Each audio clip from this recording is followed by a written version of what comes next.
FIFA world cup 22 میں ایک بڑا اپسیٹ وہ بھی ہے جب جرمنی ہارا اور فٹ بال سے باہر ہو گیا، 4 دفعہ کا چیمپئن، اور ان کے کوچ نے کہا کہ ان کی زیادہ توجہ فٹ بال اور کھیل سے زیادہ ہم جنس پرستی پر مرتکز تھی، مرکوز تھی۔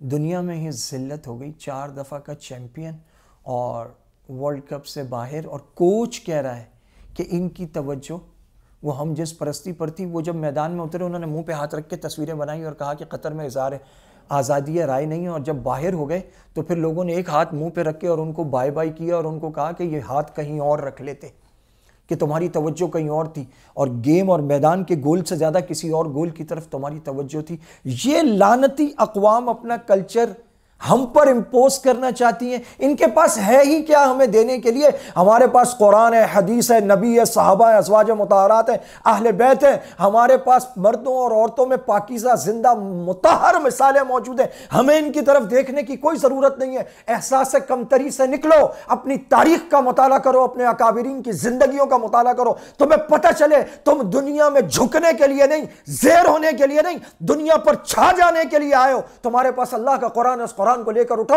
اس کے مطابق اپنے کردار کو بناؤ، نمازوں کی پابندی کرو، پوری دنیا پر چھا جاؤ۔ یہ مغربی اقوام جن کے پاس بد کرداری ہے، بد دیانتی ہے، جھوٹے لوگ ہیں، 2 نمبر لوگ ہیں، ظالم لوگ ہیں، جانوروں کا نام لیتے ہیں، ان کے حقوق کا نام لیتے ہیں، لیکن انسانوں کو تہ و تیگ کرتے ہیں۔ یہ جنہوں نے شام کو، عراق کو، لبنان کو، یمن کو، دنیا بھر کے ملکوں کو انہوں نے کھنڈر بنا کے رکھ دیا، اور شام کو موجودہ دور کا سب سے بڑا لبی اور ثانیہ بڑا، یہ مسیحا نہیں ہو سکتے انسانیت کے۔